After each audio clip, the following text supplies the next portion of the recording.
البيضه اتكونت كمان يا جماعه، بسم الله ما شاء الله. فين اهو وهي هنا اهي. خلاص بامر الله. السلام عليكم ورحمه الله وبركاته. عاملين ايه يا شباب؟ وحشتوني والله. قبل ما نبدا الفيديو معانا اخبار حلوه بامر الله. قبل ما نبدا الفيديو يا ريت تصلي على النبي، اكتبها في الكومنت لو انت عندك وقت فاضي، واشترك في القناه لو انت مش مشترك، وفعل زر الجرس وادينا لايك عشان اللايك بيساعدنا ان الناس يعني اكتر تشوفنا ويهتموا بمحتوانا ويتفرجوا علينا. فيلا بينا نلف الكاميرا. تعالوا اوريكم في مفاجاه هنا ورايا. النتايه دي بتحصي، حاليا بتحصي. النتايه دي قاعده على حصى، ودي بتجمع حصى اللي هو القشر بندق، بتجمع حصى. تعالوا نلفوا ونشوفوا الاخبار. يلا خليكم على الفيديو. بصوا، هو الاحمر وزارة احنا عارفين اللي هو محصي، كان عنده بيضة مكسورة، حاولنا نصلحوها، صلحناها بس الزغلول مات جواها يعني. بصوا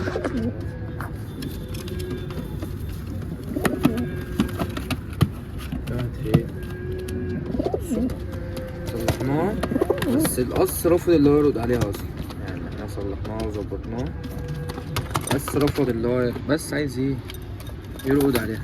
سابها من غير رقاد، الزغلول جواها مات، كان فيها كسر يعني.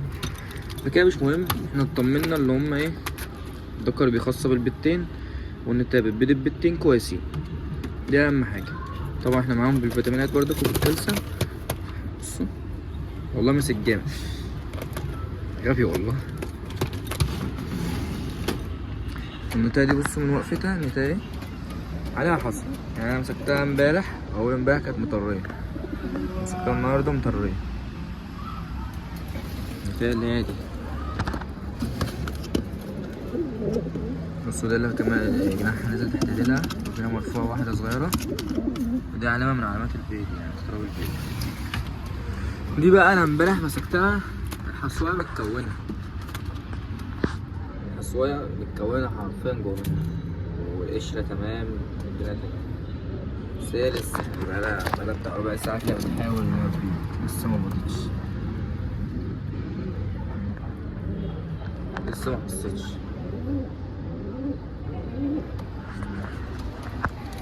تمام، دي الاخبار يعني اللي عندنا من الفرد ده. بفكر الزغلول اللي هيطلع من دول يعني هاكله يدوي، اشيله من النوم واكله يدوي عشان يبداوا اللي هما ايه يحضروا عش جديد. طبعا انت بقى في الفترة اللي تلاقي النتاية مطرية وبتكون بيض ده لازم تهتم بالكالسيوم، تهتم بالفيتامينات، لازم. انا الف الكاميرا واوريكم النتاية عليها بيضة ازاي، وتعرف ازاي عليها بيضة النتاية، وتعرف ازاي النتاية موسعة وبتحضر للبيض. يلا خليكم على الفيديو. اضغط لايك بقى يا عم، اضغط لايك بقى واشترك في القناة.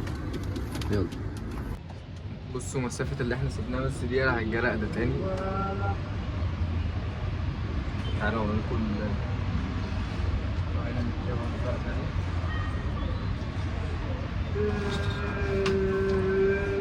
اول حاجة تلاقي فرد الحمام حركته بطيئة قوي، يعني النتاية اللي عليها بيضة او حفيد تلاقي حركتها بطيئة، ما بتعفرش معاك في ايدك يعني. بص كده ما بتعفرش، مش اي حاجة. العلامة التانية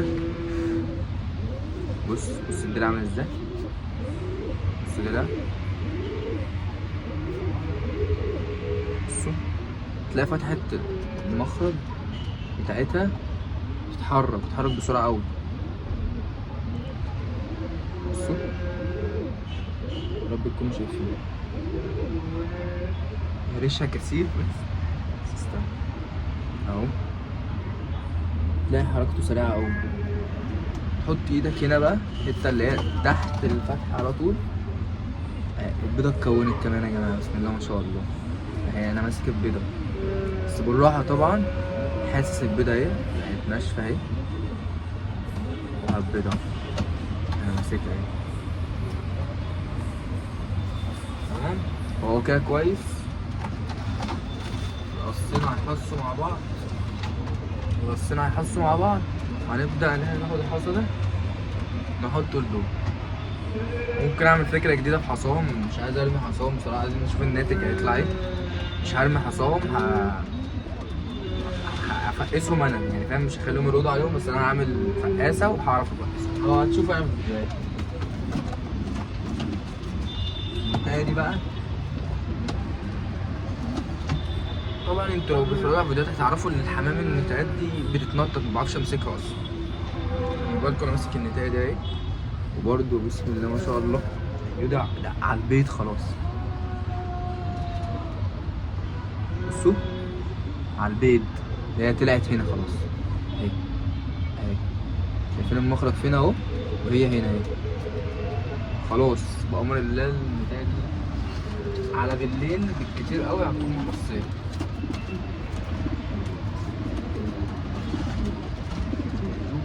بس بصوا لامين كده بره ازاي.